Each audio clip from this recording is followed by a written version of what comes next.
right now.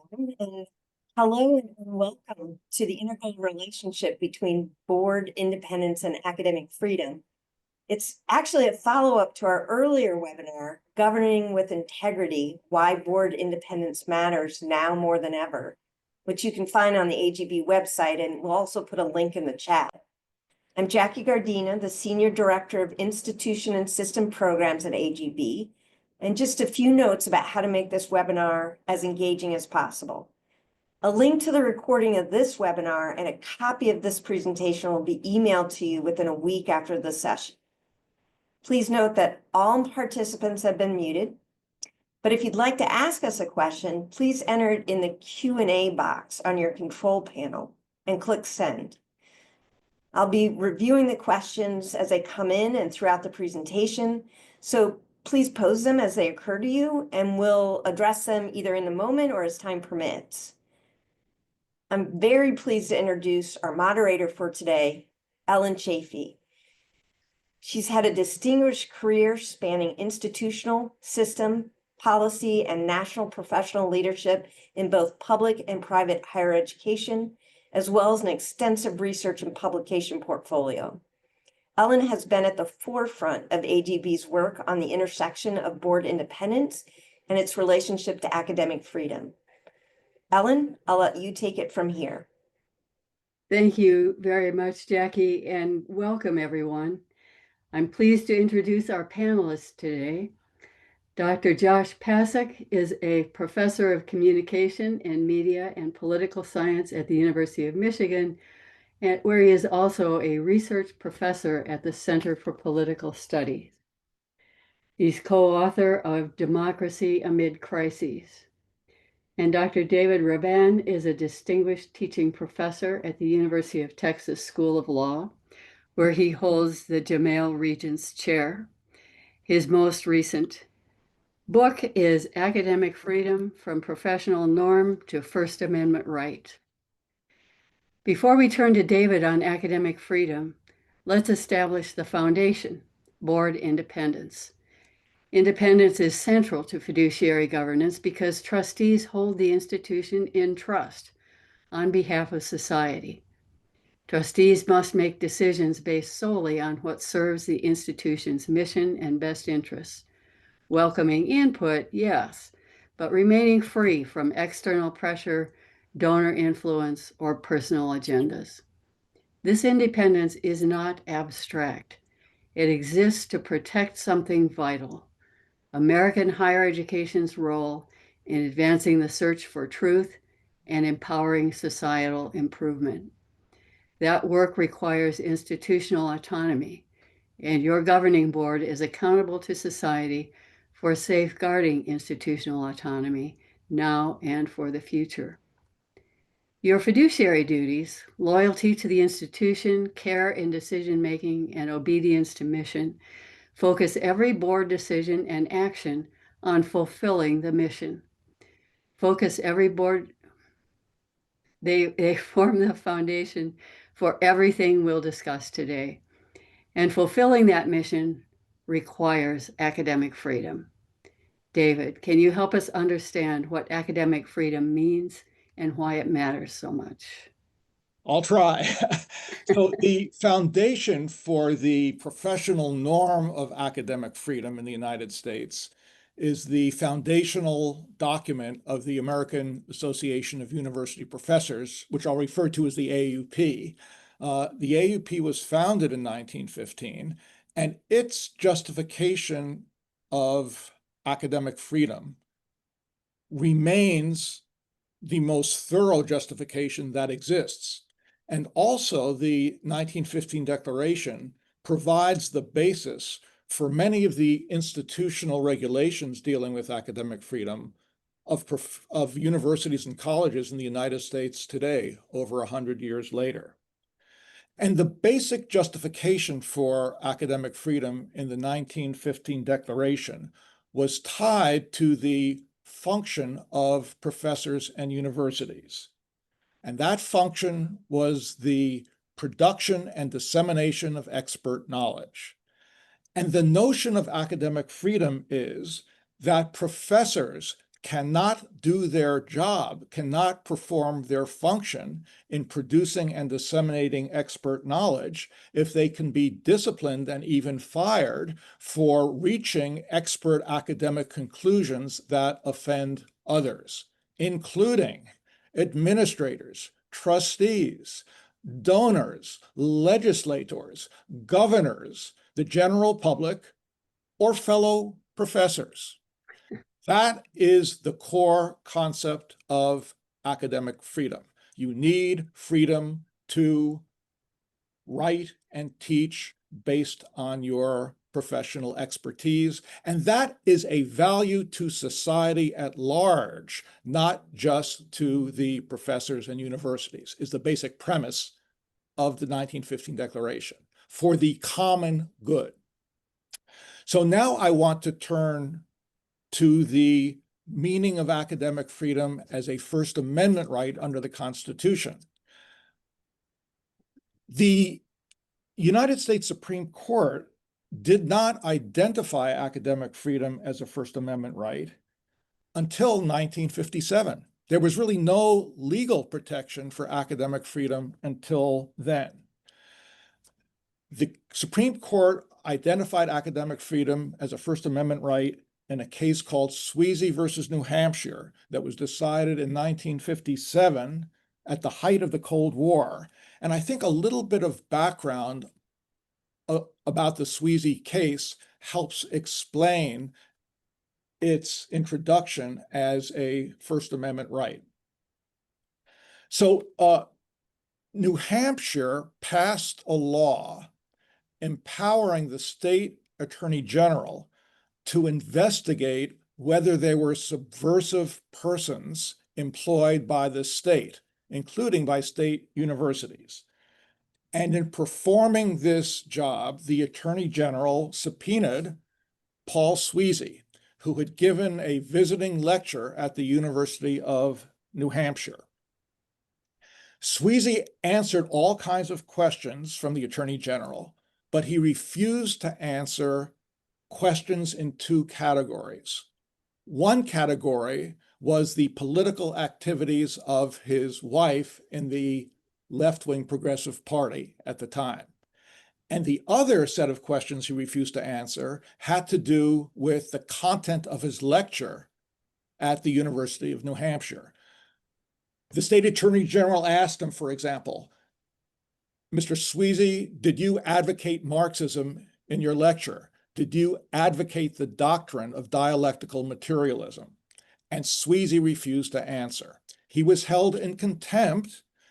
The United States Supreme Court overturned his contempt conviction, and it said that Sweezy's refusal to answer the questions was protected by the First Amendment, by the First Amendment rights of political expression and academic freedom. So I think the background of the case helps explain this separate identification of academic freedom and political expression.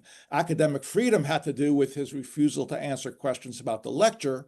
Political expression had to do with his refusal to answer questions about his wife's political activities. A decade after Sweezy, in a case called Keishian, the Supreme Court again highlighted academic freedom as a distinctive First Amendment right. It called academic freedom, quote unquote, a special concern of the First Amendment. And this phrase, a special concern of the First Amendment, has been relied on in hundreds of subsequent decisions. So that's the core incorporation of academic freedom as a First Amendment right.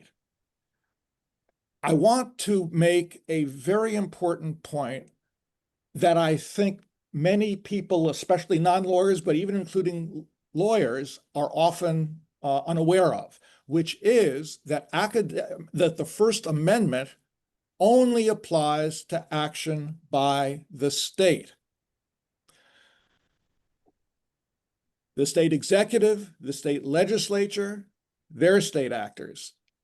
Public universities are state actors, but private universities are not state actors. The First Amendment does not apply to private universities.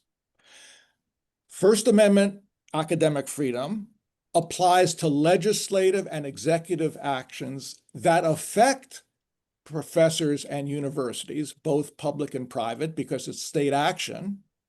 And First Amendment academic freedom applies to disputes between professors and public universities.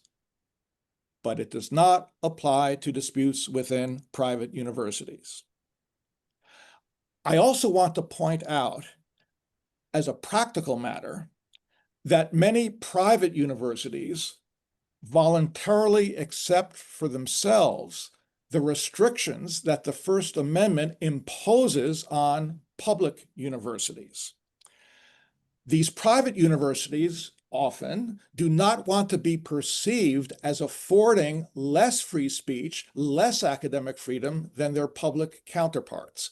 And I want to illustrate this point by an example that occurred decades ago when I was a law student at Stanford, a private university. It was very interesting for a first-year law student to hear on the Stanford radio station the proceedings of a faculty dismissal hearing. Stanford University brought charges against a tenured professor of English, a self-proclaimed Marxist who was the world's leading expert in Herman Melville. Stanford brought charges against him for incitement to riot. And Stanford instructed the faculty hearing committee to apply the recent Supreme Court decision that defined incitement under the First Amendment. It was a very restrictive standard, but Stanford did not want to apply a less protective standard than, for example, University of California, Berkeley across the bay would have had to apply. Okay, I just want to close my introductory comments by pointing out that the United States Supreme Court extended the First Amendment right of academic freedom from professors to universities as institutions in the 1970s, frequently called institutional academic freedom. And in extending First Amendment academic freedom to universities, the Supreme Court relied on a comment by Justice Frankfurter, who had been a law professor, in the original Sweezy case. Frankfurter repeatedly emphasized the importance of preventing government intrusion into the intellectual life of universities. And he quoted a South African statement on academic freedom, which I'm going to read to you because this language has been quoted in multiple decisions since the 1970s.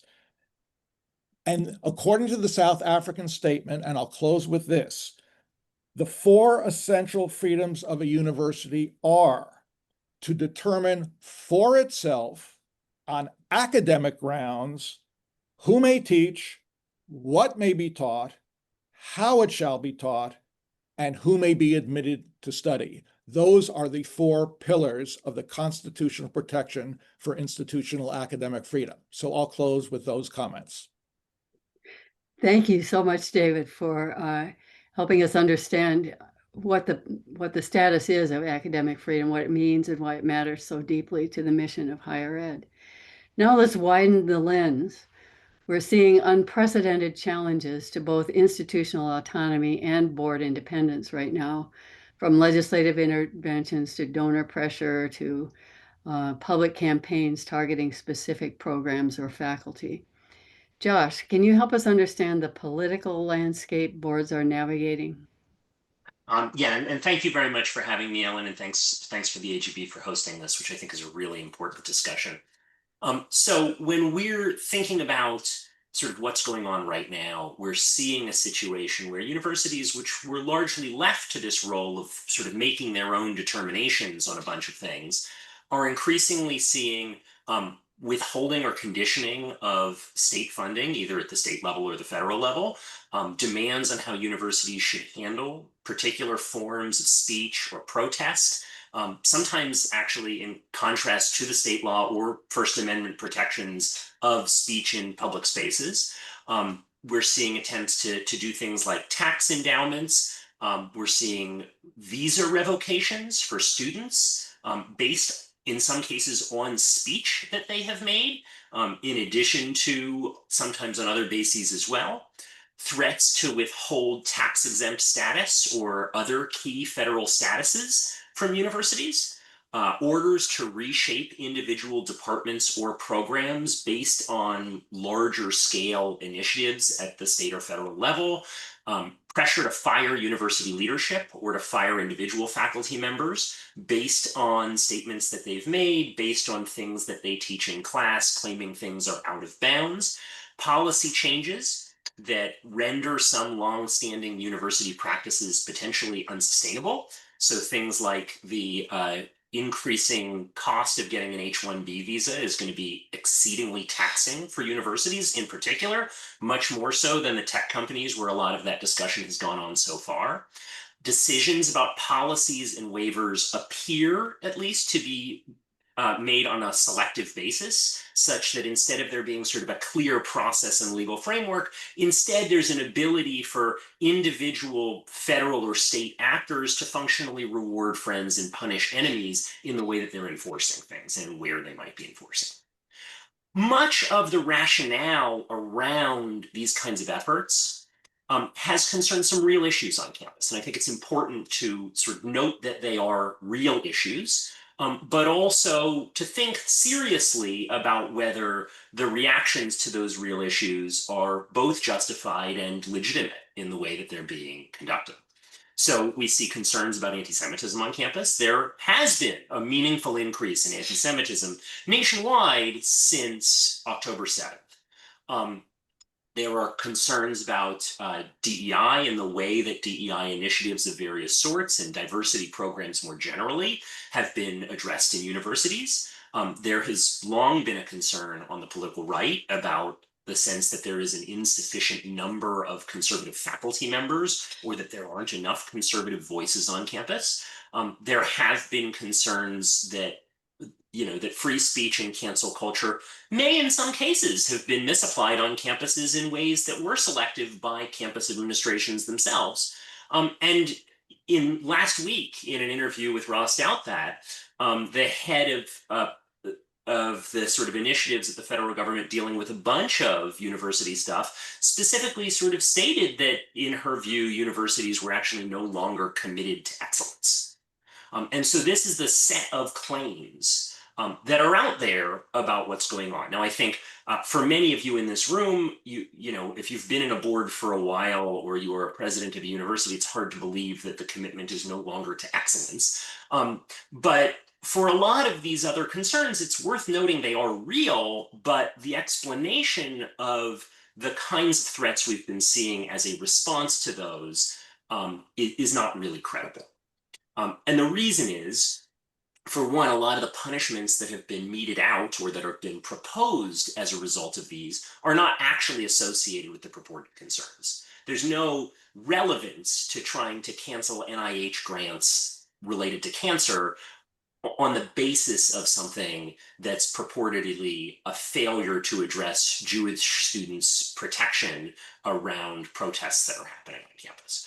Those just don't have anything to do with one another. And so one does not have a punishment that's completely unassociated with the event that occurred. The administration has in some cases directly admitted, including in that interview I just mentioned, that the goal is to push universities to do what they want across broader domains. So it's not just about addressing an issue they observe at one particular university, but they want everyone else to in some way, shape, or form fall in line with the requests and the suggestions that they have. Some universities have received punishments from the federal government without any indication of what they purportedly did wrong.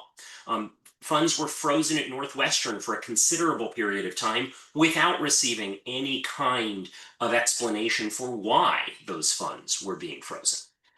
There have been independent university initiatives in many cases to address the same issues that the federal government has used as its purported rationale for some of the things that we've seen.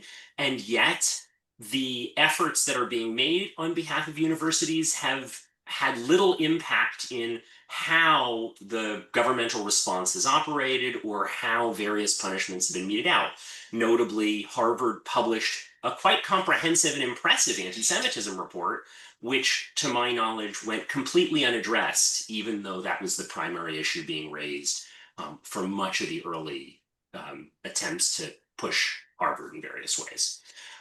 There's been a reimposition in certain cases of identical penalties following agreements. What one colleague of mine calls the Lando problem from Star Wars, where where the Empire sort of comes back and says, "Well, I've changed the terms of the deal," and it has to be renegotiated despite having had one. And the selection of institutions that are receiving these kinds of pushes appear to be less associated with the levels of purported offense of those institutions than about some combination of university prestige and the political considerations under which those universities have gotten these letters. So functionally, then, I guess the question becomes, what does this mean for board members, particularly board members, that haven't been at institutions where this stuff has already come to the fore? And I think there is a motivation among board members, and should be, to take the real concerns seriously. But there's also a motivation not to be a target.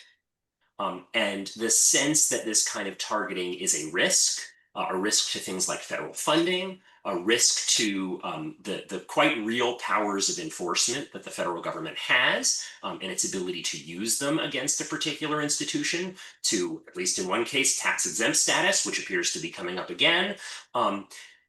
These risks are very real, and they encourage compliance with demands, whether those demands are legitimate or illegitimate.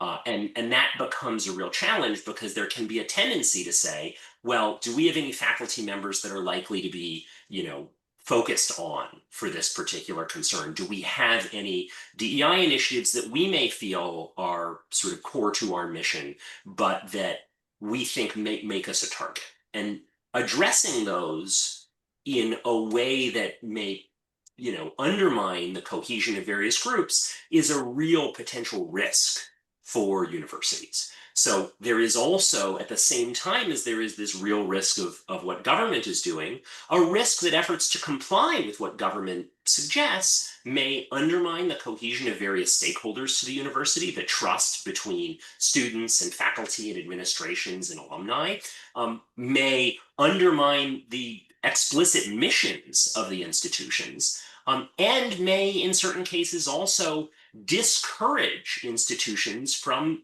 pursuing what the data indeed say and pursuing true research as it's supposed to be pursued, which is a real problem given how we view the role of American higher education institutions. That pressure campaign on universities is seen by experts in democracy as a major threat to democratic governance broadly. It's not just something that is seen as, an issue for those specific institutions. Today's Bright Line Watch data actually shows that 2 of the 3 things that they asked about related to universities were in the top 5 of sort of threats to democracy from the perspective of democratic governance experts. And it's also, I think, quite notably and importantly, not something that we're seeing for the first time here in the United States in this particular context. It is part of a larger phenomenon, a phenomenon that we see where new administrations in countries that are attempting to consolidate a lot of political power use attempts to pressure and sideline universities as a way to do that, because they see universities in various ways as an important civic institution that has a role to play in how society operates. And the failure to, in some way, address that can be devastating, not just to the individual universities that happen to be targeted, but also more broadly to the quality of democratic governance, to the education system in the country, and to the economy, because universities have a very important economic role. So I guess that's how I see the problem from a political perspective. And just a question, Ellen, from the Q&A that follows up on some of Josh's discussion regarding funding. And it refers back to Jeffrey Rosen's episode at the National Constitution Center with Eugene Volokh and Genevieve Lakier that discussed a similar concept. And the nuanced distinction between using government funds in a way that pushes forward government desires or wants. The government has the ability to say, we're not going to fund this kind of research, but we are invested in funding that kind of research, versus funding as a source to kind of impinge on academic freedom. And David, I don't know if you can speak to kind of the nuanced distinction between those two and what it might mean for the future of higher education and grant funding with higher education.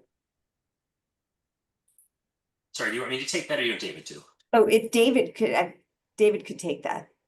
Well, I'm not so sure. In fact, I don't agree that the distinction is nuanced. There is a clear distinction between the government deciding what research activities should and shouldn't be funded based on scientific or academic concerns. That's a legitimate role of government, I think, as funder. It's something very different to decide what to fund based on agreement or disagreement with the viewpoints, the academic viewpoints of the researchers. And discrimination based on viewpoint is a clear violation of the First Amendment, not just in this area, but generally. So that's my brief response. Thank you, David. Is there anything else you'd like to pick up on from Josh's description of a world that the military might call VUCA? Volatile, uncertain, complex, and ambiguous. You know the term. I basically agree with the points Josh was making. Maybe I'll just say a couple of things about legal implications. I want to differentiate recent legislation from state legislatures and recent actions by the Trump administration from the situation at stake in Sweezy, the case that first introduced academic freedom as a First Amendment right. Remember, in Sweezy, the state attorney general asked the lecturer to disclose the content of his lecture, which he refused to do. And the Supreme Court protected that refusal based on an analysis of the First Amendment and the First Amendment right of academic freedom. These recent laws and executive actions go way beyond what was forbidden in the Sweezy case itself. These recent actions dictate to universities what they must teach, who may teach it, what viewpoints may be presented or not. The intrusion is significantly more significant. And therefore, I would say the violation of the First Amendment right of academic freedom, both of universities and professors, is all the more clear. So that's the first point I want to make.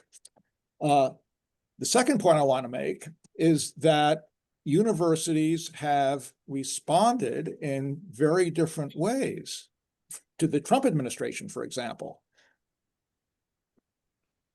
Columbia University accepted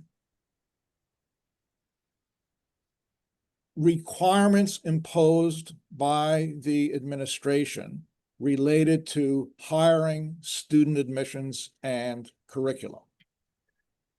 If they had challenged those restrictions, I'm confident they would have obtained a judicial order that they were unconstitutional. Of course, hundreds of millions of dollars were at stake. One can understand the pressure to comply, but if it's illegal, the government can't do it.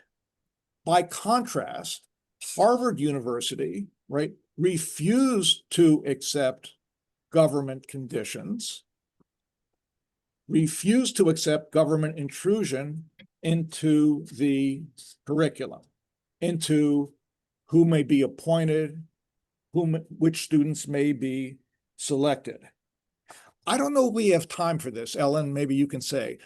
I think Harvard's complaint, maybe 6 or 8 sentences of why it was challenging the Trump administration's requirements as a condition of getting funding, a complaint that was upheld by a federal district court judge who found the government's actions unconstitutional.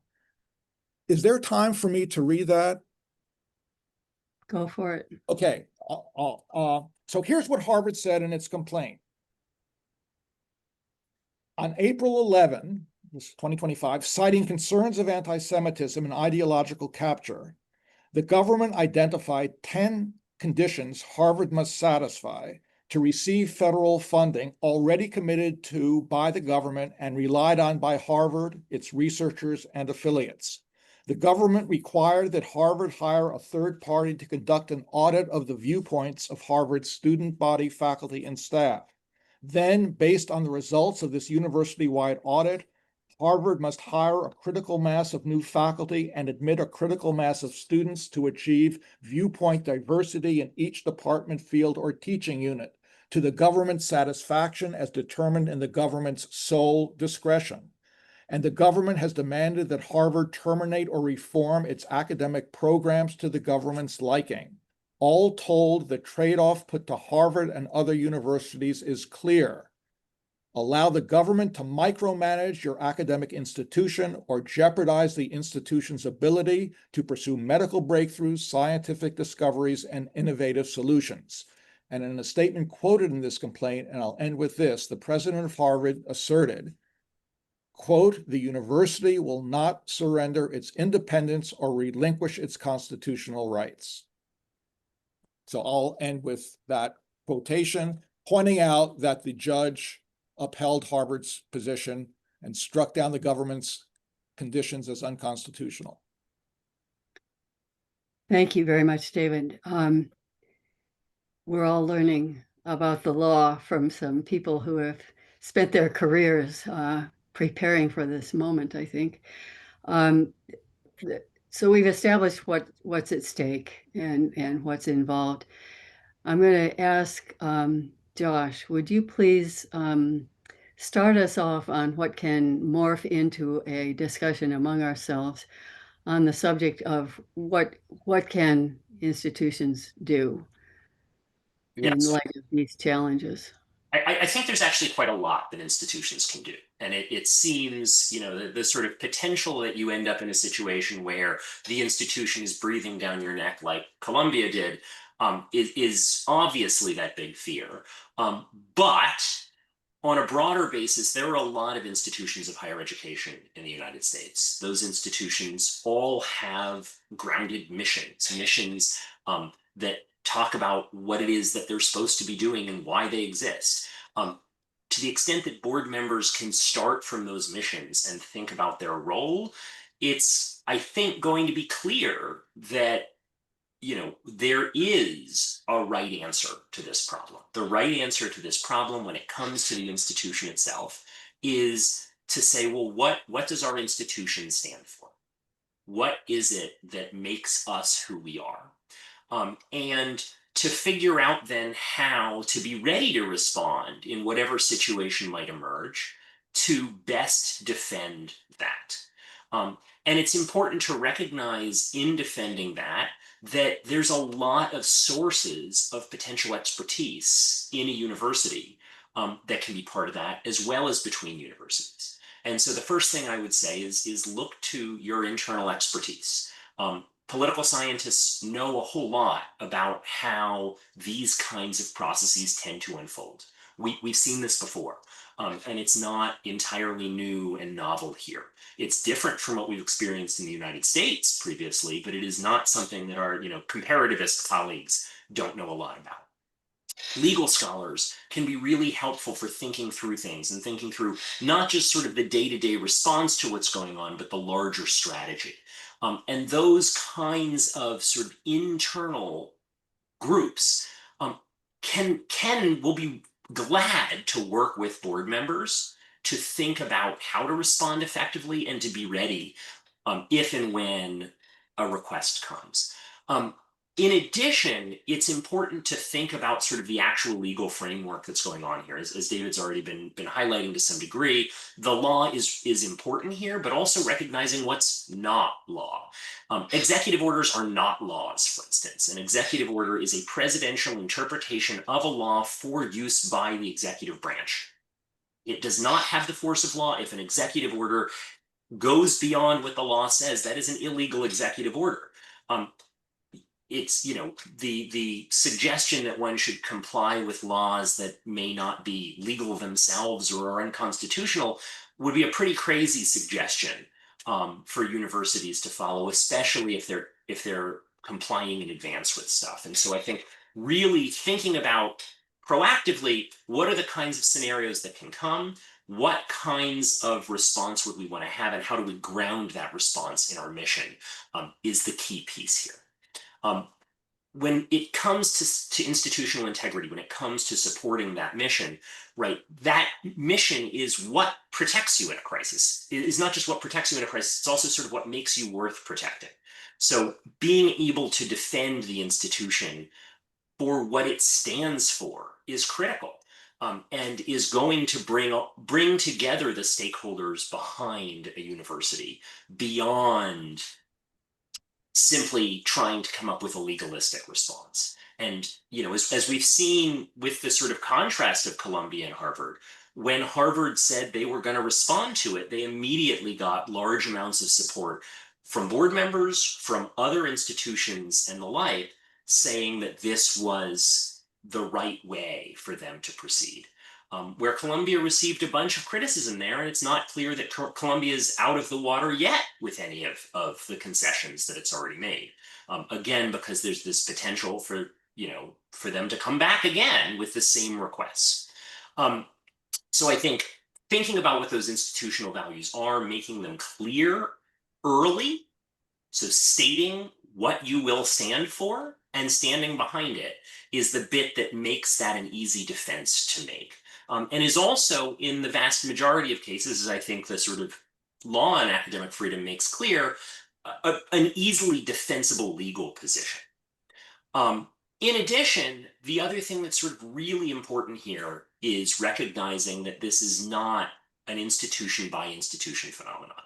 While any strategic government actor is going to think about who to go after for a particular goal and how to induce some kind of compliance around that goal, institutions are not prohibited in any way, shape, or form from working together to think about how to respond. And that collective response is much, much more powerful than an individualistic response. It is not difficult for federal resources to overpower what a single university can do. But there actually are not that many political appointees in government in total. At the beginning of the Trump administration, I don't know exactly what the number is now because it's been changing, but there were only about 4,000 total political appointees. So people who are operating on a political front. They can pretty easily make life hard for a handful of universities, but civic institutions working together do have considerably more capacity to respond. And so if universities coordinate with one another on what their responses are going to be, and ideally even coordinate with other civil society groups that recognize the same basic interests of mission, that is a response that allows them to be a lot more effective, and that enables some pooling of resources around questions of, well, is this a legal executive order or isn't it, and how do we establish that? So those kinds of approaches are ones that provide a much better framework for response. And if universities are working with their general counsels, are working with their faculty, and are thinking about it as a sector-wide problem, not as an individualistic problem, it's one where that response can be much better framed and can deal with the real issues and share best practices on how to deal with the real problems, while also saying, you know, we're not going to accept claims that are pretextual in terms of how we do things. And I think that's the basic framework of a response. Thank you, Josh. David, Any further thoughts that you'd like to offer at this time? Well, I think educational activities on campus about the meaning of academic freedom, about the points Josh was making, are very useful. Very few people really know that much about what academic freedom means, either as a professional norm or as a First Amendment right. I've been traveling to a lot of campuses since I wrote my book a year ago. And I've been impressed that at a number of them, they've held sessions, maybe like this one, but to educate themselves. Administrators often want to know more about what academic freedom means. I'm sure they're trustees who are, they know academic freedom is important, they're committed to it in some way, but to know what it means would be helpful. So I do, and faculty themselves often are not that informed about the meaning and also the limits of academic freedom. When I worked at the American Association of University Professors, I mean, there were faculty who thought anything that negative that happened to them was a violation of academic freedom. I mean, one has to learn what academic freedom means. It relates to their professional scholarship. Even there, it's limited by academic standards. So I do think kind of educational activities like the one we're having today, I hope people are finding, are useful.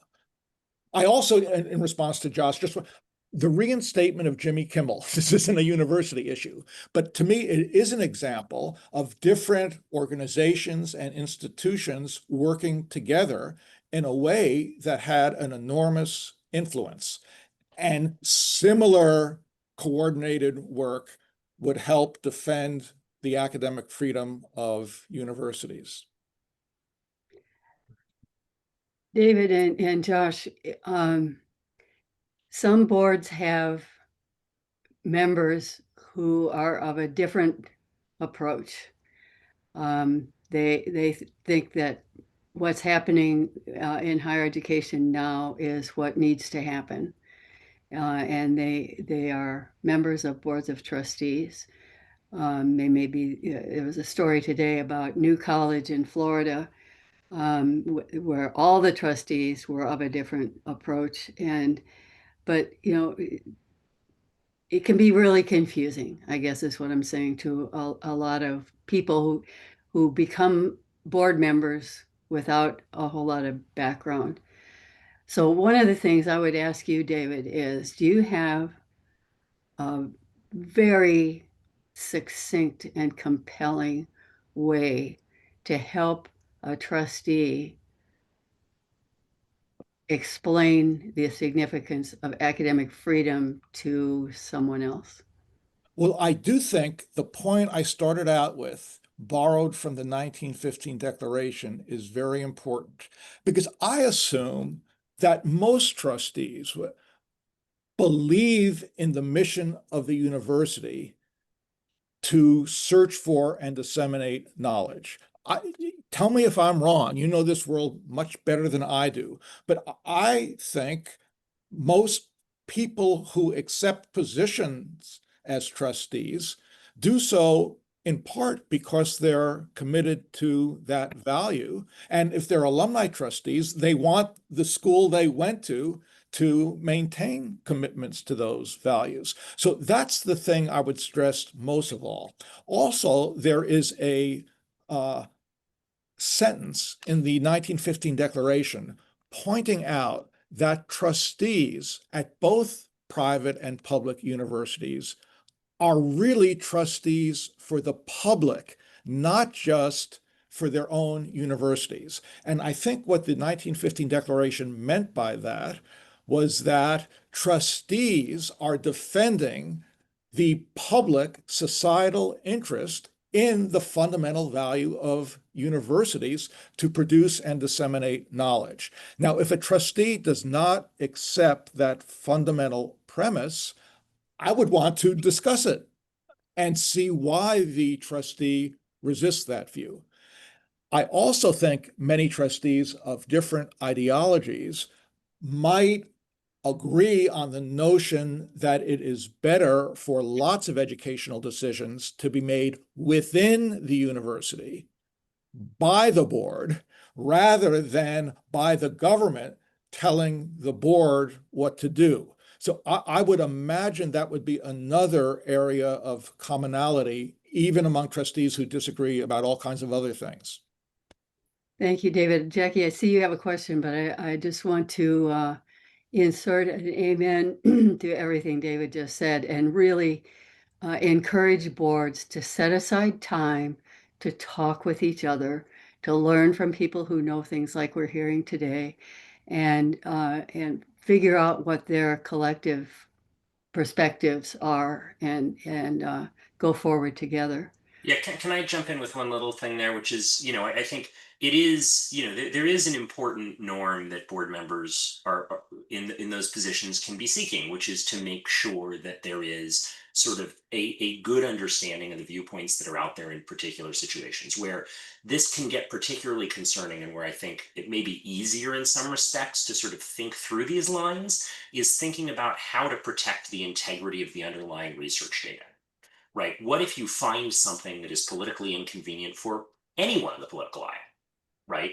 How should that kind of a finding, the evidence there, be taken through a university system? Should the professor who might find that information either in favor of or against your viewpoint be protected in doing so, or shouldn't they? And it's those kinds of underlying norms that I think really need to guide this discussion. Right, is saying how is it that we build a framework that properly protects whoever it might be?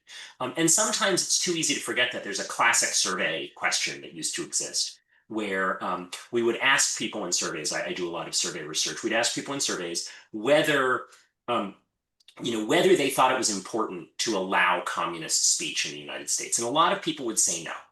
But if you ask them just before doing so, whether they thought it was important to make sure that there was also democratic, free, speech in support of capitalism inside of the Soviet Union, almost everyone would recognize immediately the value of saying, yeah, we want to allow communist speech here because we want to show them that our values are to actually have that debate and not to suppress it. And that recognition, I think, is the underlying one that should drive how board members think about this. You want to think, how do we build a framework that's consistent regardless of that particular perspective? But it's reasonable to want to invite more perspectives in. Thank you. Jackie? Sure, there's another question that has come in about the board's role in ensuring that campuses are being or becoming hospitable to conservative or other less prominent viewpoints. The person is interested in not so much how the Trump administration might be approaching these issues now, but more looking at the issues that maybe arose prior to this that FIRE and Heterodox had highlighted about viewpoint diversity and specifically conservative viewpoints and thinking among students, faculty, and staff. So any thoughts on how what role boards play in viewpoint diversity as it's been kind of tagged of late?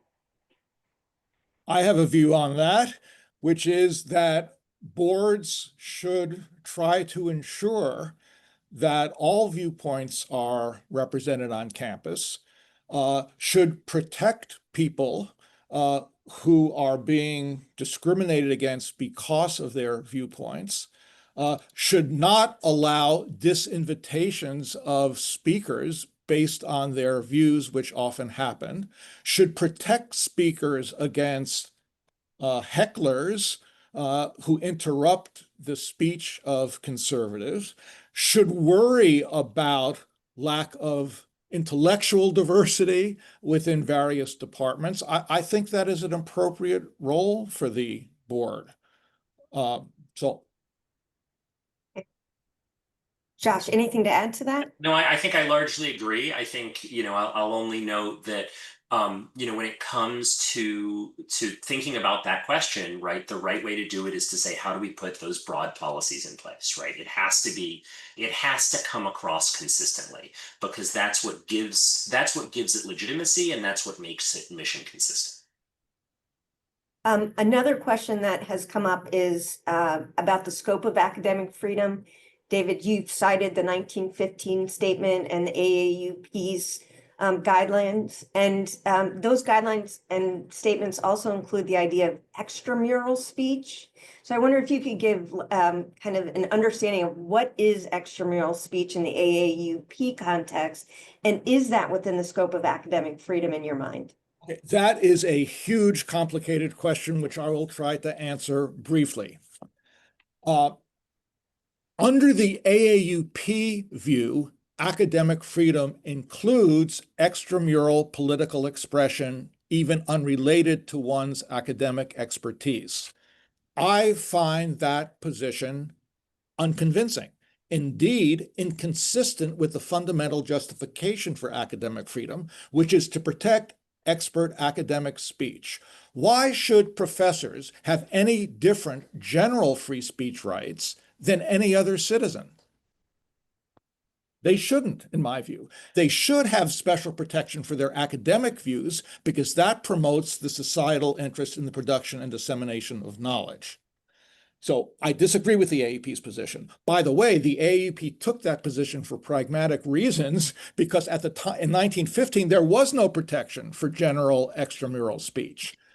Now there is more protection under the First Amendment for general political speech. And in my view, that speech should be protected by the free speech clause of the First Amendment, not by the academic freedom clause. And I would say many of the current dismissals of faculty, other university employees, other employees in other areas of work because of statements they've made about the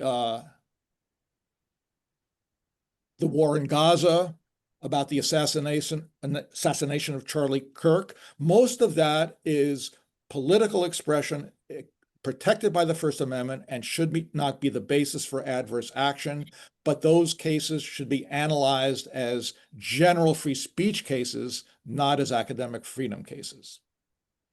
A follow-up question that came is, in addition to extramural speech, how does academic freedom relate to institutional critiques? Yes, good question. The First Amendment law of academic freedom is undeveloped.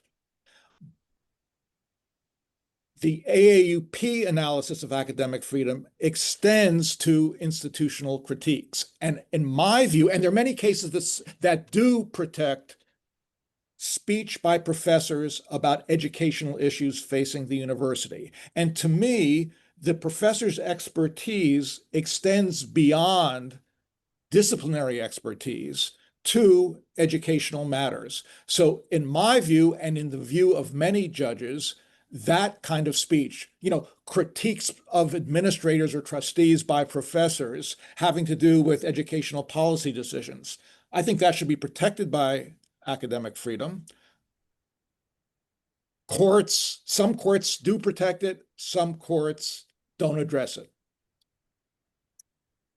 Josh, this question I think relates to your idea of collective action, which is there's kind of this ivory tower elite kind of divide in our society right now between what's happening at institutions. When we use the phrase academic freedom, it sounds like a special right reserved for those in the ivory tower rather than something that has an effect across all the public.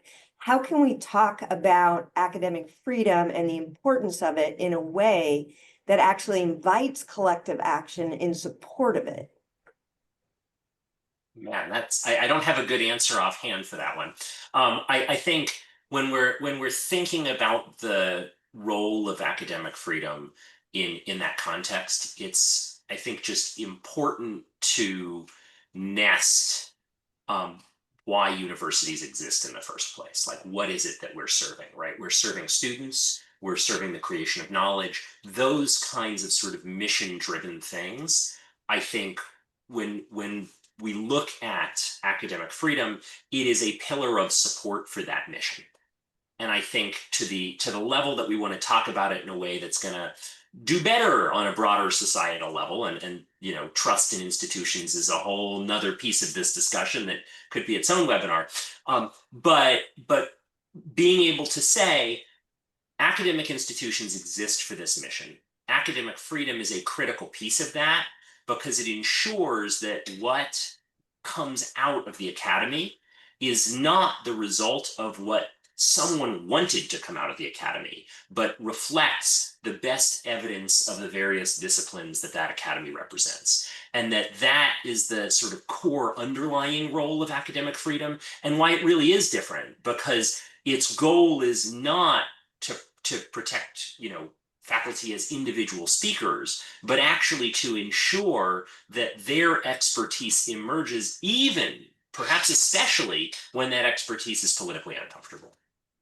Do I have time for an answer to that question too? You do, David, and then that would be the end. Okay, I think it is important to frankly admit that academic freedom is a special, distinctive right held by professors and not others. It is distinctive. And for that reason, it generates a lot of resistance, understandably, from people who think free speech is an equal right for everybody. And by the way, that's why I think academic freedom shouldn't protect political speech, because that argument applies to political speech. The argument for academic freedom as a special right for professors, I've said it often, I want to say it again, is that the expertise of professors needs to be nurtured and protected. Other people don't have that expertise, but other people benefit from it. It produces societal value in the production and dissemination of knowledge that can be used in many ways that benefit society as a whole. So yes, it's distinctive, but also, yes, it is justified, underline, if properly limited. Well, I want to thank you, David and Josh and Ellen, for participating in today's webinar. I do want to point out to you that I've received several thank yous in the chat about the content of this webinar. So it's already had an effect for those who are able to come and listen. And I'm sure it will have an effect for those who are able to listen to it later. All attendees will receive an email from AGB within a week with a link to the recording of this webinar and a copy of some additional information. But please feel free to reach out to webinars@agb.org with any questions or comments. Thanks again for your time.